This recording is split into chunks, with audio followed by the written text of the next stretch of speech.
ஆமென். ஹல்லேலூயா, ஹல்லேலூயா.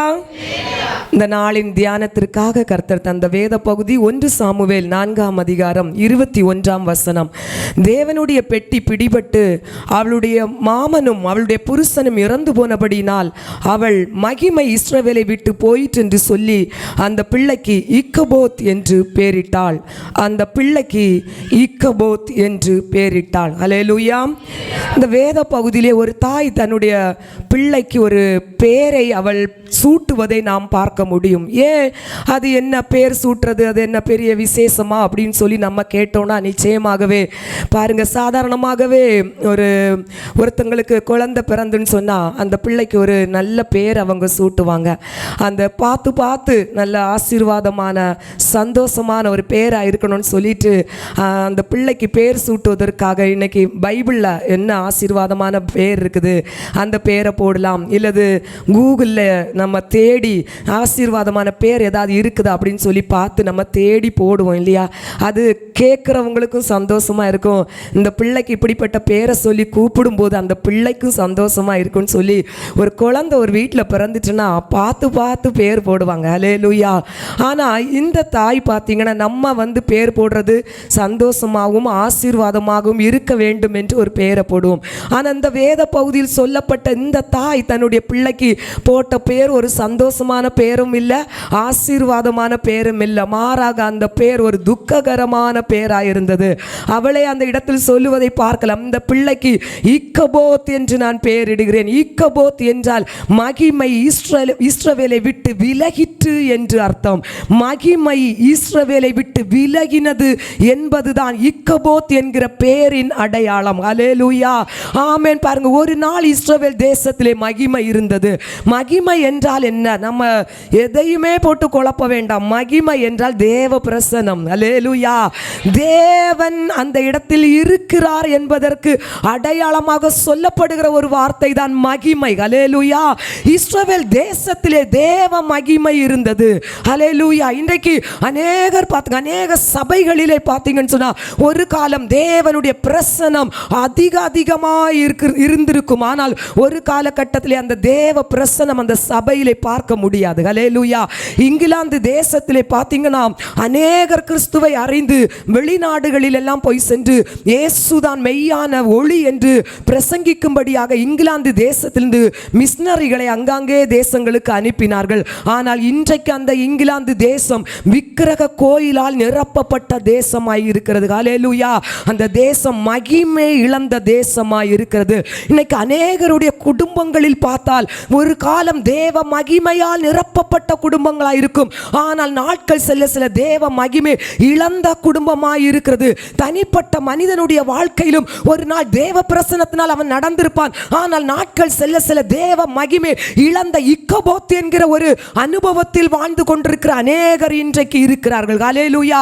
இவள் ஏன் தன்னுடைய பிள்ளைக்கு இக்கபோத் என்று பெயரிட்டாள் என்று பார்த்தீங்கன்னு சொன்னா, இஸ்ரவேல் தேசம் பெலிஸ்தியர்களோடு யுத்தம் பண்ணி கொண்டிருக்கிற நேரத்தில் பெலிஸ்தியர்கள் இஸ்ரவேலரை முறியடித்தார்கள். பெலிஸ்தியர்கள் யுத்தத்திலே ஜெயித்த பிறகு இஸ்ரவேலர்களிடம் இருந்த தேவனுடைய பெட்டியாகிய உடன்படிக்கை பெட்டியை தான் பிடித்து கொண்டார்கள். அவர்கள் கரங்களில் அதை எடுத்து கொண்டார்கள். இங்கு ஏற்கனவே தேவனுடைய ஆலயத்தில் இருந்த பெட்டியை அங்கு போர் வீரர்கள் எல்லாம் யுத்த களத்திற்கு கொண்டு போனதை பார்த்து ஏலி பதட்டத்தோடு நடுக்கத்தோடு உட்கார்ந்து இருக்கிறார். ஆண்டவருடைய பெட்டி பத்திரமாக மறுபடியும் தேவாலயத்தில் வருமா என்கிற ஒரு வேதனையோடு தான் அவர் இருக்கிறார். அவருக்கு வந்த செய்தி, ஆண்டவருடைய பெட்டி பிடிபட்டு விட்டது. ஹல்லேலூயா. இதை கேட்டதும் ஏலி ஆசாரியன் வேதனையோடு அதிர்ச்சி அடைந்த அந்த இடத்திலே அவர் செத்து போகிறார். ஹல்லேலூயா.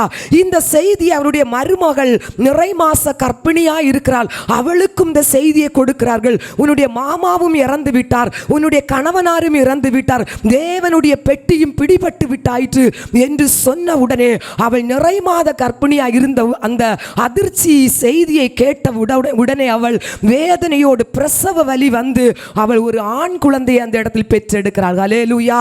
தாதிமார்கள் சொல்லுகிறார்கள், ஆண் பிள்ளையை நீ பெற்றெடுத்தாய் என்று. ஆனால் அவள் அந்த பிள்ளையின் மேல் எந்த ஒரு சிந்தையும் வைக்காதபடி அந்த பிள்ளைக்கு அவள் போட்ட பேர் தான் இக்கபோத். ஹல்லேலூயா.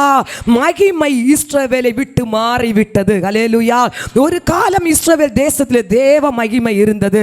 தேவனுடைய பாதுகாப்பு இஸ்ரவேல் தேசத்தில் அளவில்லாமல் இருந்தது.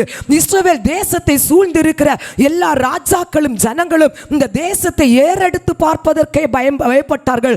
அந்த அளவுக்கு தெய்வீக பாதுகாப்பு இஸ்ரவேல் தேசத்திலே இருந்தது. ஹல்லேலூயா. ஒரு தேசத்திலே, ஒரு குடும்பத்திலே, ஒரு தனிப்பட்ட மனிதருடைய வாழ்க்கையிலே தேவ மகிமை இருந்தது என்றால் அந்த அவர்களுடைய வாழ்க்கையில தெய்வீக பாதுகாப்பு இருக்கும். எதிரி வந்து நுழைவதற்கு பயப்படுவான். ஹல்லேலூயா. ஆமென். பாருங்க, அது மட்டுமல்லாமல் அந்த தேசம் ஆசீர்வாதமாய் இருந்தது. பாலும் தேனும் ஓடுகிற தேசமாய் கர்த்தருடைய மகிமை தங்கியிருந்த இஸ்ரவேல் தேசம் இருந்தது. ஹல்லேலூயா. அடுத்ததாக பார்த்தீங்கன்னா, எகிப்தியர்களுக்கு வரப்பண்ணின வியாதிகள் ஒன்றையும் அந்த தேசத்துக்குள் இருந்த ஜனங்களுக்கு கர்த்தர் வரவிடவில்லை. கொள்ளை வியாதியில் இருந்து கர்த்தர் தேச ஜனங்களை பாதுகாத்தார். ஹல்லேலூயா. தேவ மகிமை இருக்கிற இடத்தில் கொள்ளை வியாதிகளின் பாதிப்பு மாற்றப்படும். ஹல்லேலூயா. அது மட்டுமல்லாமல் திராட்சை செடிகளிலும் அத்தி மரத்தின் அடியிலும் சுகமாய் அவர்கள் தங்கி இருந்தார்களாம். ஹல்லேலூயா. ஹல்லேலூயா. ஆமென். அதுதாங்க தேவ மகிமையை பெற்றுக்கொண்ட ஒரு தேசத்தின் ஆசீர்வாதம். ஹல்லேலூயா. ஆமென். ஹல்லேலூயா. பாருங்க, இந்த சாலமோனுடைய ஆலயத்திலே பாருங்க தேவனுடைய மகிமை இறங்கினது. ஹல்லேலூயா. சாலமோன் வந்து ஆலயத்தை மிகவும் அழகாக அலங்காரமாக பொன்னினாலும் இரத்தின கற்களாலும் அலங்கரித்து வைத்திருந்தான். மக்களுக்கென்று ஆராதிப்பதற்காக சாலமோன் அழகான ஆலயத்தை கட்டி எருசலேமில் வைத்திருந்தார். ஆனால் தேவன் தன்னுடைய ஜனங்களுக்கென்று அந்த ஆலயத்தின் ஆசீர்வாதத்தை அவர்கள் சுதந்தரித்துக் கொள்வதற்காக தன்னுடைய மகிமையாய் அந்த ஆலயத்தை நிரப்பினார். ஹல்லேலூயா. தன்னுடைய மகிமையின் மேகம் ஆலயத்தை முழுமையாய் நிரப்பி இருந்தது. ஹல்லேலூயா. வேதம் சொல்லுகிறது, ஆசாரியர்கள் கூட அந்த ஆலயத்தில் நின்று ஊழியம் செய்ய முடியாத அளவுக்கு தேவனுடைய மகிமை ஆலயத்தை நிரப்பி இருந்தது. ஹல்லேலூயா. எவ்வளவுதான் ஒரு ஆலயத்தில் அழகழக ஆடம்பரமான காரியங்களை செய்து ஒரு ஆலயத்தை அழகுபடுத்தினாலும் அந்த ஆலயத்தில் தேவனுடைய மகிமை இல்லை என்றால் அந்த ஆலயம் வெறுமையான ஒரு கட்டிடமாக தான் இருக்கும். ஹல்லேலூயா. ஆமென். ஆலயத்தின் அழகை வேணும் என்றால் ஜனங்கள் பார்ப்பதற்கு ஆசையாக வரலாம். ஆனால் ஒரு ஆலயத்தில் தேவனுடைய மகிமை இறங்கினால் மட்டும்தான் அங்கு வருகிற ஜனங்களுடைய வாழ்க்கையில் ஒரு மாற்றம் உண்டாகும். ஹல்லேலூயா. ஆமென். ஹல்லேலூயா. ஆண்டவர் இன்றைக்கு நமக்கு தருகிற ஒரு வாக்குத்தத்தம் என்ன தெரியுமா? நான் சாலமோனுடைய ஆலயத்தில் அளவில்லாமல் மகிமையின் மேகமாய் இறங்கினேன். இன்று ஆலயமாய் இருக்கிறது நீங்களும் நானும். நான் தங்குகிற ஆலயம் நீங்களே என்று சொல்லுகிறார். இந்த ஆலயத்தில் முந்தின மகிமையை பார்க்கலாம், பிந்தின ஆலயத்தின் மகிமை அதிகமாய் இருக்கும் என்று சொல்லுகிறார். ஹல்லேலூயா. நாம் ஒவ்வொருவர் மேலும் சாலமோன் கட்டின ஆலயத்தின் மகிமையை பார்க்கிறோம். நாம் ஒவ்வொருவர் மேலும் தேவனுடைய மகிமை அளவில்லாமல் இறங்கும் என்று சொல்லுகிறார். ஹல்லேலூயா. எத்தனை பேர் வாஞ்சிக்கிறீங்க அந்த மகிமையே மேலே இறங்கணும்? தெய்வீக பிரசன்னத்தை நான் சுமந்து செல்லுகிறவளாய் மாறணும். என் வீட்டில் தெய்வீக பிரசன்னம் இருக்கணும். என் வீட்டில் தேவனே இறங்கி வரணும். ஹல்லேலூயா. ஆசாரிப்பு கூடாரத்திலே பாருங்க, ஆண்டவருடைய மகிமை மேகமாய் இறங்கி வந்திருந்தால் ஜனங்கள் எல்லாம் கண்டுகொள்வார்கள் தேவன் இறங்கி வந்து விட்டார் என்று. ஹல்லேலூயா. அதுதான் அடையாளம். தேவனுடைய பிரசன்னம், தேவனுடைய மகிமை இருக்கிற இடத்துல தேவனே இறங்கி இருக்கிறார். ஹல்லேலூயா. ஆமென். ஒரு வயதான ஊழியக்காரர் பாருங்க, அவருடைய ஊழிய நாட்களில் ஒரு வாலிப பையன் அப்போதான் ஊழியத்திற்கு என்று ஒப்பு கொடுத்து வந்திருக்கிறான். அவனிடம் வந்து கேட்குறார், தம்பி என்னுடைய ஊழியத்தோடு நீ எனக்கு கொஞ்சம் ஒத்தாசையாக வந்து ஊழியம் செய்யப்பா அப்படின்னு சொல்லி கூப்பிடுறாரு. அப்போ இவனுக்கு வந்து ஐயா கூப்பிடுறாங்க, ஊழியத்துக்கு போனோம், ஆனால் அவர் எப்படிப்பட்டவர், அவரு கூட போய் ஊழியத்துக்கு போகலாமா, இப்படிப்பட்ட ஒரு சந்தேகம் அவருக்கு இருந்துட்டு இருந்தது. அப்போ தெரிந்த ஊழியக்காரங்கள்ட்ட இந்த ஊழியக்காரர்கிட்ட போய் நான் ஊழியம் செய்யலாமா, ஊழிய பயிற்சி எடுக்கலாமா அப்படின்னு சொல்லிட்டு அவர்கிட்ட போய் கேட்கும்போது அவங்க சொல்கிறாங்க, எல்லாருமே சொன்னது இவர் இக்கபோத். ஹல்லேலூயா. அவர் இக்கபோத். அவனுக்கு அர்த்தம் தெரியல, இக்கபோத்துன்னு சொல்கிறாங்க அப்படின்னா என்னன்னு சொல்லி வேறு ஊழியக்காரங்கள்ட்ட எல்லாம் போய் கேட்கும்போது சொல்கிறாங்க, மகிமை இழந்த ஊழியக்காரன். ஹல்லேலூயா. ஆமென். மகிமை இழந்துட்டான். ஆண்டவருடைய பிரசனம் இல்லாத ஒரு ஊழியக்காரன், இல்லை ஆண்டவருடைய பிரசனம் இல்லாத ஒரு விசுவாசிகளுடைய வாழ்க்கை பரிதாபமான வாழ்க்கை. ஹல்லேலூயா. அவருடைய வாழ்க்கை ஒரு அர்த்தம் இல்லாத வாழ்க்கை. அவருடைய வாழ்க்கையை கொண்டு தனக்கும் பிரயோஜனம் இல்லை, மற்றவர்களுக்கும் பிரயோஜனம் இல்லாத வாழ்க்கையாக தான் இருக்கும். ஹல்லேலூயா. யார் தேவ மகிமை இழந்தாங்களோ அவர்களை விட்டு பார்த்தீங்கன்னு சொன்னா அவர்களிடத்தில் தேவனுடைய வழி நடத்துதல் இருக்காது. ஹல்லேலூயா. ஆமென். தேவனுடைய ஆலோசனை அவங்களால கேட்க முடியாது. சவுல் ராஜா ஒரு நாள் தேவ மகிமையினால் நிரப்பப்பட்டவர் தான். ஆனால் தேவ பிரசன்னத்தை இழந்த பிறகு அவர் ஆண்டவருடைய சமூகத்தில் போய் சில ஆலோசனை கேட்கும் போது ஆண்டவர் அவருக்கு பதில் கொடுக்கல. ஹல்லேலூயா. ஆண்டவருடைய வழி நடத்துதல் அவர் பெற்றுக்கொள்ள முடியல. சவுலுக்குள்ளால் ஒரு பயம் வந்தது. கடைசியாக சவுல் ராஜா போய் நின்ற இடம் அஞ்ஞானம், குறி சொல்லுகிறவர்களையும் அஞ்ஞானிகளையும் தேடி அவர் போனார். ஹல்லேலூயா. அஞ்சனம் பார்க்கிறவர்களை தேடி தேவ பிரசன்னத்தை சுமந்து கொண்டு வந்த சவுல் போனான். பரிதாபமான ஒரு வாழ்க்கை. ஹல்லேலூயா. ஆமென். ஹல்லேலூயா. சிம்சோன் பாருங்க, தேவ பிரசன்னத்தினால பயங்கரமான காரியங்களை செய்து கொண்டிருந்தவன். ஆனால் தேவனுடைய பிரசன்னம் அவனை விட்டு மாற்றப்பட்டது அவனுக்கு தெரியாதபடி அவன் மறுபடியும் ஒரு பயங்கர பலசாலியை போல எழும்பி நான் பயங்கரமான காரியங்களை செய்வேன் என்று அவன் எழும்பி நிற்கும் போது அவனுடைய பலம் எல்லாம் அவனை விட்டு இழந்து போனது. பரிதாபத்துக்குரியவனாய் ஆனான். எதிரிகளுக்கு முன்பாக ஒரு பரியாச பொருளாய் சிம்சோன் மாற்றப்பட்டான். ஹல்லேலூயா. அதாம் தேவ பிரசன்னத்தை இழந்திருக்கிறவருடைய வாழ்க்கையிலே ஹல்லேலூயா வருகிற ஒரு மிகப்பெரிய இழப்பு. ஹல்லேலூயா. எப்பவுமே பாருங்க, தேவ பிரசன்னத்தை சுமந்து கொண்டிருக்கும் போது நமக்கு மேன்மை. தேவ பிரசன்னத்தை சுமக்கிறவங்க தான் ஆசீர்வாதமானவங்க. ஹல்லேலூயா. ஆமென். பாருங்க, ஒரு தலைமுடி பாருங்க, நம்ம தலையில இருக்கிற முடி நம்ம தலையில இருக்கும்போது நமக்கு அது எவ்வளவு மேன்மையா இருக்கும் பாருங்க. அதை நல்லா நம்ம என்ன பண்ணுவோம், ஷாம்பு போட்டு நல்ல எண்ணெய் தேய்ச்சி அழகழகா இந்த டெக்கரேஷன் பண்ணி சீவி சிங்காரிச்சு நம்ம முடிய நல்லா பாதுகாத்து வைப்போம். ஆனால் அதே தலைமுடி பாருங்க, நம்ம தலையிலேருந்து கீழே விழுந்ததுக்கு பிறகு அது ஒரு டைனிங் டேபிளில் கிடக்குது, இல்லது நம்ம நடந்து போயிட்டு கொண்டிருக்கிற இடத்துல எல்லாம் நம்ம முடி கிடக்குன்னா நம்ம முடியை பார்த்து நாம அருவருப்பாக பார்ப்போம். அப்படிதானே? ஹல்லேலூயா. அதே போல தான் யாரெல்லாம் கிறிஸ்துவோடு இணைந்திருந்து அவரோடு வாழுகிறார்களோ அவர்களுக்கு தான் மேன்மை, அவர்களுக்கு தான் ஆசீர்வாதம். ஹல்லேலூயா. ஆமென். ஆண்டவர் சொல்றாரு, மக்களே, நான் உன்னை கனத்தினாலும் உன்னை நான் மகிமையினாலும் முடிசூட்டி இருக்கிறேன். ஆனால் இந்த சூழ்நிலைகள் நிமித்தம் இல்ல இந்த உலக போக்கு நிமித்தம் நீ உனக்கு தந்த மகிமையை நீ இழந்து விடாதே. உனக்கு தந்த மகிமையை காத்துக்கொள். தேவ பிரசன்னத்தால் நடந்து கொள் என்று கர்த்தர் சொல்லுகிறார். ஹல்லேலூயா. தேவ பிரசன்னத்தை ஒரு நாள் அலட்சியம் பண்ணாத. தேவ பிரசன்னத்தை நீ அசட்ட பண்ணாத. ஹல்லேலூயா. இயேசு கிறிஸ்துவின் விலையேற பெற்ற இரத்தத்தினால் பிதாவாகிய தேவன் நமக்கு தந்த மிகப்பெரிய ஒரு பாக்கியம் தான் தேவ பிரசன்னம். ஹல்லேலூயா. அதை அசட்ட பண்ணிராத. ஹல்லேலூயா. ஆமென். ஏசாயாவில் வேதம் சொல்லுகிறது, எழும்பி பிரகாசி உன் ஒளி வந்தது, கர்த்தருடைய மகிமை ஓ மேல உதிச்சிருக்கு. என்னுடைய மகிமை ஓ மேல உதிச்சிருக்கு, அதனால நீ இந்த மகிமையை காத்துக்கொள் என்று கர்த்தர் சொல்லுகிறார். ஹல்லேலூயா.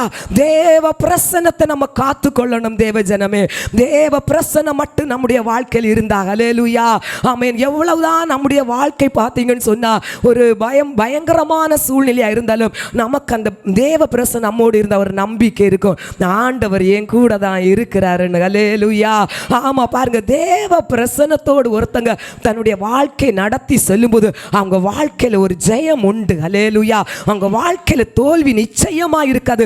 ஏன்னா நீங்க தேவனோடு நடக்கிறவர்கள். ஹல்லேலூயா. ஆமென். யோசேப்பு பாருங்க, தேவ பிரசன்னத்தோடு நடந்தவர், அவருடைய வாழ்க்கை ஆசீர்வதிக்கப்பட்டது. ஹல்லேலூயா. தாவீது தேவ பிரசன்னத்தோடு நடந்தார், அவர் செய்த காரியம் எல்லாம் செம்மையாயிருந்தது என்று வேதம் சொல்லுகிறது. ஹல்லேலூயா. அப்ப தேவ பிரசன்னத்தோடு நம்ம இருக்கும்போது பாருங்க, நமக்கு தனிமை பயம் என்கிற எண்ணமே நமக்கு இருக்காது. தேவனே கூட இருக்கிறார் என்கிற எண்ணம் நமக்குள்ள இருக்கும். அதனால ஆண்டவர் சொல்றாரு, நான் வெளிப்படுத்தின விசேஷம் 3ஆம் அதிகாரம் 11ஆம் வசனத்திலே ஆண்டவர் சொல்றாரு, இதோ சீக்கிரமாய் வருகிறேன், ஒருவனும் உன் கிரீடத்தை எடுத்துக்கொள்ளாதபடி உனக்கு உள்ளதை உறுதியாய் பிடித்துக்கொள். ஹல்லேலூயா. நான் உனக்கு தந்திருக்கிறத நீ உறுதியாய் பிடித்துக்கொள். ஹல்லேலூயா.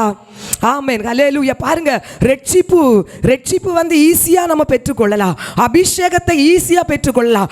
ஆனால் தேவன் தந்த மகிமையை காத்துக்கொள்வது என்பது மிக பெரிய கஷ்டமான ஒண்ணுதான். ஹல்லேலூயா. ஆனாலும் கடைசி வரைக்கும் ஆண்டவருடைய மகிமையை நாம் காத்துக்கொள்ளுகிறவர்களாக இருக்கணும். இல்லது நம்முடைய வாழ்க்கை இக்கபோத்தாய் மாறிவிடும், ஆசீர்வாதம் தடைபட்டு விடும், தெய்வீக பாதுகாப்பு நம்முடைய வாழ்க்கை விட்டு மாற்றப்பட்டு விடும். ஹல்லேலூயா. கொள்ளை வியாதிகளால் நாம் பாதிக்கப்பட்டு விடுவோம். நாம் தேவ பிரசன்னத்தால் நடக்கிறவர்களாய் மாறணும் தேவ ஜனமே. ஹல்லேலூயா. எபிரேயர் 6ஆம் அதிகாரம் 4, 5, 6 வசனத்தை குறித்து வசனத்தில் சொல்லப்பட்டிருக்கிறது பாருங்க. எபிரேயர் 6ஆம் அதிகாரம் 4, 5, 6. ஒரு தரம் பிரகாசிப்பிக்கப்பட்டும் பரம ஈவை ருசி பார்த்தும். ஆம் ஆம் ஆம்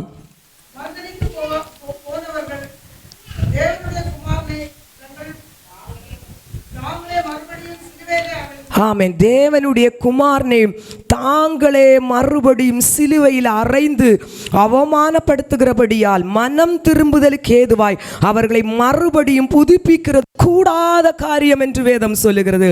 ஹல்லேலூயா. ஒரு முறை அவருடைய மகிமையின் பிரகாசத்தினாலே நாம் பிரகாசிக்கப்பட்டாயிற்று. அதனால தான் நம்ம ரட்சிப்பை பெற்றிருக்கிறோம், அதனால தான் நம்ம அபிஷேகத்தை பெற்றிருக்கிறோம், அதனால தான் ஆண்டவருடைய வசனத்தை நாம் கேட்டுக்கொண்டிருக்கிறோம். ஹல்லேலூயா. ஆமென். அப்படி இருந்துட்டு இந்த வாழ்க்கையில நமக்கு தேவையில்லைன்னு சொல்லி நம்ம ஆண்டவரை விட்டு தூரம் போகும்போது என்ன நடக்கு தெரியுமா? மறுபடியும் கிறிஸ்துவை நாம் சிலுவையிலே அடிப்பதற்கு ஒப்பாயிருக்கிறது. ஹல்லேலூயா. இந்த பரம ஈவை உதாசீனப்படுத்துகிறவர்கள் பாருங்க, தேவனுடைய பிரசன்னத்தை இழந்து விடுவார்கள். ஒரு முறை தேவனுடைய அன்பை ருசி பார்த்து, ஒரு முறை தேவனுடைய வல்லமையினால் சரீரங்களிலே குடும்பங்களிலே விடுதலையும் ஆசீர்வாதத்தை பெற்றுக்கொண்டு ஆண்டவரை விட்டு மறுபடியும் ஏனோதானோ என்கிற வாழ்க்கை வாழுகிறவர்கள் மறுபடியும் தேவனுடைய மகிமையை சுதந்தரித்துக் கொள்ளவே முடியாது. அவர்கள் தான் இக்கபோத் என்கிற ஒரு அனுபவத்திலே வாழுகிறார்கள். ஹல்லேலூயா. ஆமென். ஆண்டவர் நம்மை தேடி வந்தார், ரட்சித்தார், அபிஷேகித்தார். அவருடைய வல்லமை என் வாழ்க்கையில் அவர் நடத்தி கொண்டிருக்கிறார். அதிசயங்களை எனக்கு ஏற்ற நேரத்தில் என் தேவன் செய்து கொண்டிருக்கிறார். வாக்குத்தத்தத்தை தந்து கொண்டிருக்கிற ஏற்ற நேரத்தில் என் தேவன் என் வாழ்க்கையில் அதிசயத்தையும் அற்புதத்தையும் செய்வார் என்று ஆண்டவரை உறுதியாய் பிடித்து கொள்ளணும் தேவ ஜனமே. சூழ்நிலை வரும்போது அங்கங்கே நம்ம சாயும் போது தேவ பிரசன்னத்தை நம்ம இழந்து விடுகிறோம். ஹல்லேலூயா. ஆமென். ஹல்லேலூயா. தேவ பிரசன்னத்தோடு நம்ம நடக்கும்போது பாருங்க, நம்முடைய பேச்சில், நம்முடைய நடத்தையில், நம்முடைய செயல் எல்லாம் ஒரு வித்தியாசம் இருக்கும். ஹல்லேலூயா. ஆமா, மற்றவங்களுக்கு தேவ பிரசன்னம் நிரம்பி பேசுறவங்களுக்கு ஒரு வித்தியாசம் இருக்கும். என்னோ இவகிட்ட இருக்குன்னு சொல்லுவாங்க. என்ன இருக்குது? தெய்வீக பிரசன்னம், தேவனுடைய சுவாபம், தேவனுடைய தன்மை அவங்கள இருக்கும்போது அவங்க பேசும்போது மற்றவங்க வித்தியாசம் கண்டுபிடிப்பாங்க. இவங்க தேவ பிரசன்னத்தினால் நடத்தப்படுகிறவர்கள் என்று. ஹல்லேலூயா. ஆமா, அநேக முறை நம்ம பிரசங்கத்தில் கேட்டிருக்கிறோம். வேதம் சொல்லுது, தேவ ஆவியினால் நடத்தப்படுகிறவர்கள் தான் தேவனுடைய பிள்ளைகள். தேவ பிரசன்னத்தினால் நடக்கிறவர்கள் தான் ஆண்டவருடைய பிள்ளைகளாய் இருக்கிறார்கள். ஹல்லேலூயா. ஹல்லேலூயா. இங்கு பாருங்க, இந்த வேத பகுதியிலே ஏன் இஸ்ரவேல் தேசத்தை விட்டு தேவ மகிமை போய்விட்டது என்று வேதம் சொல்லுகிறது. 1 சாமுவேல் 2ஆம் அதிகாரம் 16ஆம் வசனம். 1 சாமுவேல் 2ஆம் அதிகாரம் 16ஆம் வசனம். அதற்கு அந்த மனுஷன் இன்று செய்ய வேண்டியபடி முதலாவது கொழுப்பை தகனித்து விடட்டும், பிற்பாடு உன் மன விருப்பத்தின்படி எடுத்துக்கொள் என்று சொன்னாலும் அவன் அப்படி அல்ல, இப்பொழுதே கொடு, இல்லாவிட்டால் பலவந்தமாய் எடுத்துக்கொள்வேன் என்றார். ஹல்லேலூயா. ஏன் இஸ்ரவேல் தேசத்தில் இக்கபோத் வந்தது? தேவ மகிமை தேசத்தை விட்டு ஏன் விலகி போச்சு? வேதத்தில் சொல்லப்பட்டிருக்கிறது பாருங்க. அங்கு இருந்த ஆசாரியனுடைய பிள்ளைகளுக்குள்ளே தெய்வ பயம் இல்லை. ஹல்லேலூயா. எந்த ஒரு குடும்பத்திலோ எந்த ஒரு தனி மனிதனுடைய வாழ்க்கையிலோ தெய்வ பயம் இல்லாமல் இருக்கிறதோ அவர்கள் தேவ மகிமை இழந்தவர்களாய் காணப்படுகிறார்கள். ஹல்லேலூயா. தேவன் தந்த அந்த தெய்வீக மகிமையை யார் தக்க வைத்துக் கொள்வார்கள் தெரியுமா? கர்த்தருக்கு பயப்படுகிற பயத்தில் தன்னுடைய வாழ்க்கையை நடத்தி செல்லுகிறவர்கள். இங்கு ஆசாரியனுடைய பிள்ளைங்க பாருங்க, ஆண்டவருடைய ஆலயத்தில் ஊழியம் செய்கிற மிக பெரிய ஊழியக்காரருடைய பிள்ளைகள். இவங்க 2 பேரும் பாருங்க, ஆலயத்தில் ஜனங்கள் பலியிடுவதற்காக பலி மிருகங்களை கொண்டு வருவாங்க. கொண்டு வரும்போது இவங்க 2 பேரும் போய் நிற்பாங்க. இறைச்சியை எங்களுக்கு அங்கே பலியிட்ட ஆட்டோட இல்லது மாட்டோட இறைச்சியை எங்களுக்கு கொடுன்னு சொல்லிட்டு வலுக்கட்டாயமாக போய் நிற்பாங்க.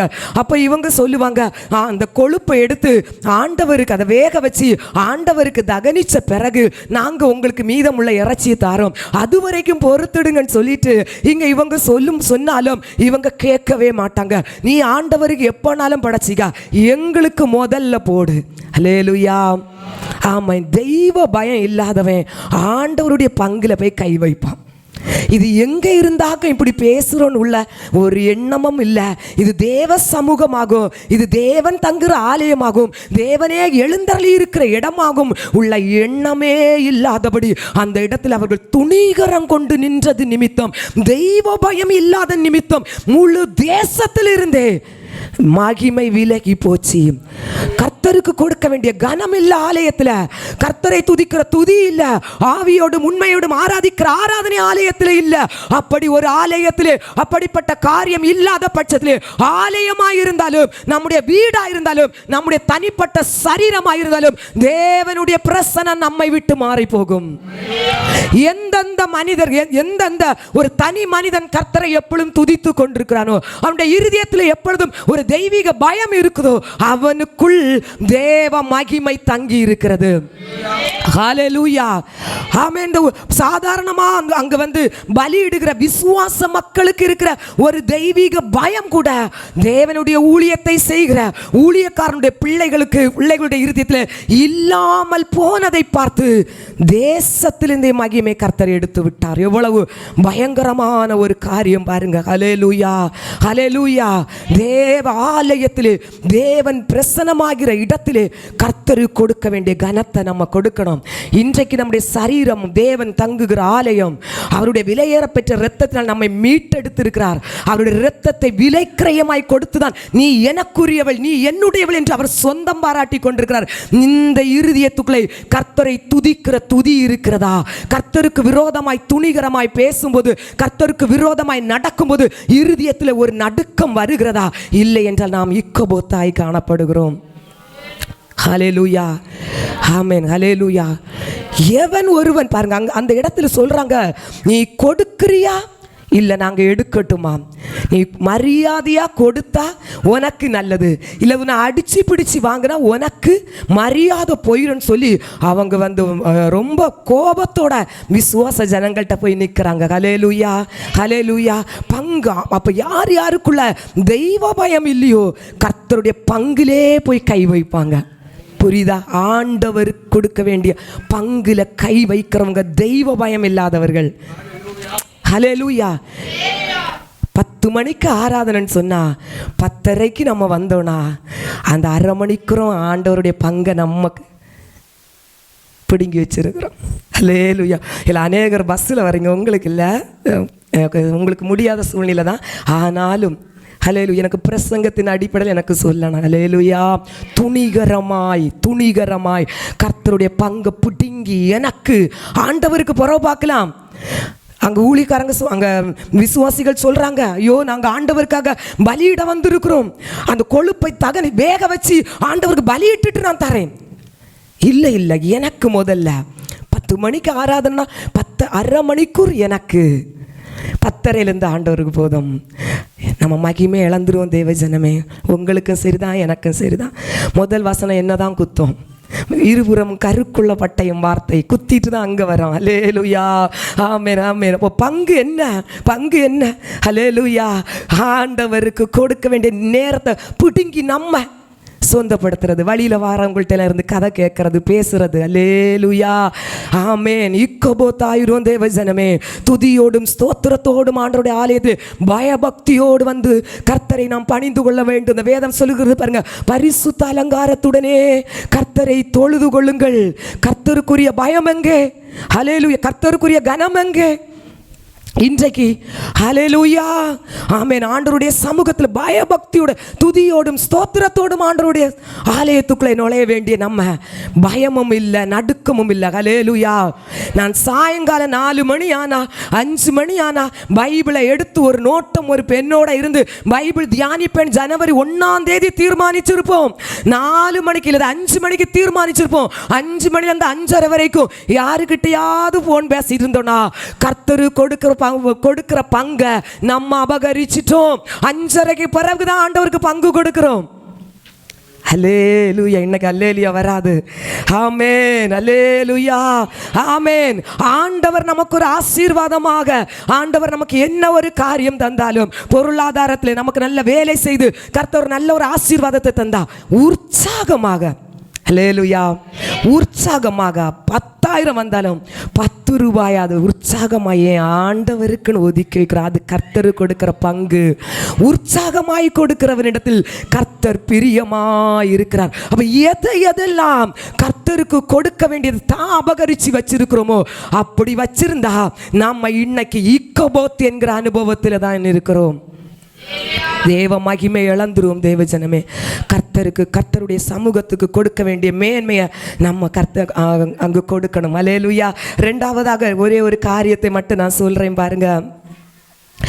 2வதாக சங்கீதம் 2:11 அது ஒன்னே நம்ம வாசிக்கலாம். சங்கீதம் 2:11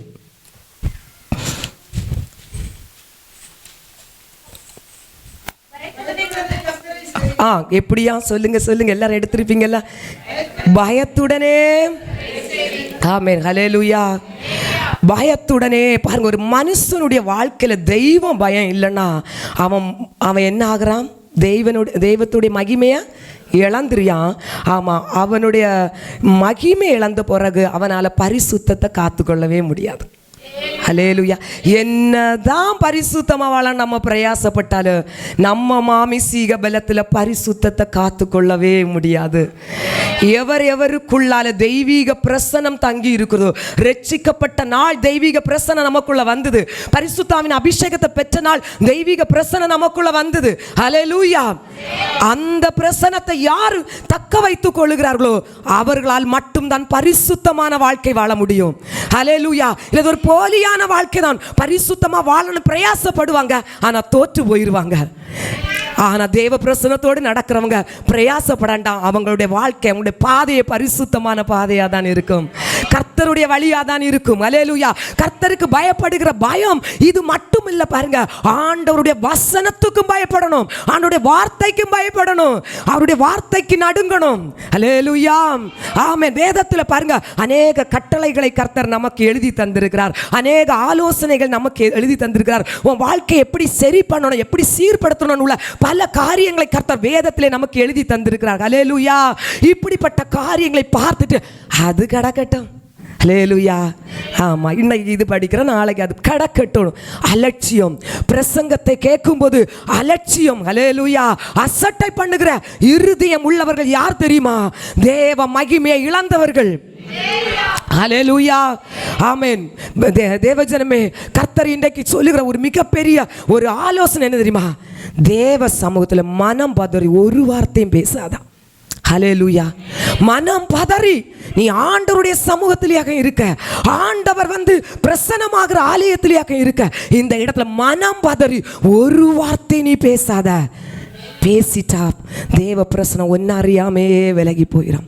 தேவ பலத்தை இழந்துருவ. சத்துருக்கு முன்னால நீ பரிகசிக்கிற ஒரு பரியாச பொருளாய் மாறிடுவ. சிம்சோன் எவ்வளவு பெரிய பலசாலி பாருங்க. அவனை விட்டு தேவ பிரசனம் அவனை விட்டு மாற்றப்பட்டது கூட அறியாம பழைய பலத்தோட நான் இருக்கேன் போய் நின்றான் பாருங்க. பெலிஸ்தர்கள் கண்ணை குத்தி அவங்களுக்கு முன்னால ஒரு விளையாட்டு பொம்மை போல நிப்பாட்ட வச்சு அவனை வேடிக்கை பார்த்து கொண்டிருந்தாங்க. அதுதான் இக்கோபோத்து. தேவ பிரசனத்தை இழந்த ஒருத்தருடைய வாழ்க்கையிலே கிடைக்கிற ஒரு பலம். தேவ ஜனமே, ஹல்லேலூயா. ஆண்டவருடைய பிரசனத்தில் நம்ம பிரசனத்துக்கு கொடுக்க வேண்டிய கனத்தை கொடுக்கணும், வசனத்துக்கு கொடுக்க வேண்டிய மரியாதையை கொடுக்கும்போது நாம் ஆண்டவருடைய சமூகத்திலே நாம் தேவ பிரசனத்தை சுமந்து செல்கிறவர்களாக இருப்போம். ஹல்லேலூயா. 1 சாமுவேல் 2ஆம் அதிகாரம் 24-25 பாருங்க எப்படி அடுத்து இஸ்ரவேல் தேசத்தில் தேவ பிரசனம் விலகி போச்சுன்னு சொல்லப்பட்டிருக்கு பாருங்க. 1 சாமுவேல் 2:25-24. ஆம். ம் ம் ம் ம்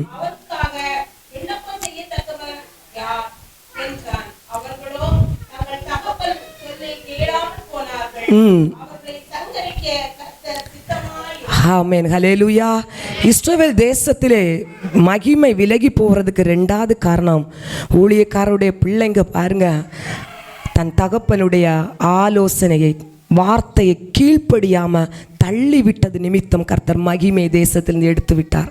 ஹல்லேலூயா, ஆமென். ஆண்டவருடைய வார்த்தையை கேட்கிறவர்களாய் மட்டுமல்ல, வார்த்தைக்கு கீழ்ப்படுகிற இருதயம் உள்ளவர்களாய் நாம் இருக்கும்போது தேவ பிரசன்னத்தை நாம் தக்க வைத்து கொள்ள முடியும். ஹல்லேலூயா, ஆமென். இங்கே பாருங்க, வேதத்தில் பார்த்தீங்கன்னா முதல் முறையாக தேவனுடைய வார்த்தை கீழ்ப்படியாமல் நடந்தவர்கள் ஆதாம் ஏவாள். அவங்க ரெண்டு பேரும் ஆண்டவருடைய வார்த்தைக்கு கீழ்ப்படியல். ஆண்டவர் சொல்றாரு, இந்த தோட்டத்தில் நான் ஒரு மரத்தை வச்சிருக்கேன்ப்பா, இந்த மரத்தில் இருக்கிற அந்த கனியை மட்டும் நீ எடுத்து சாப்பிட்றாத அப்படின்னு ஆண்டவர் அவரால் உண்டாக்கப்பட்ட மனுஷனை பார்த்து சொல்றாரு.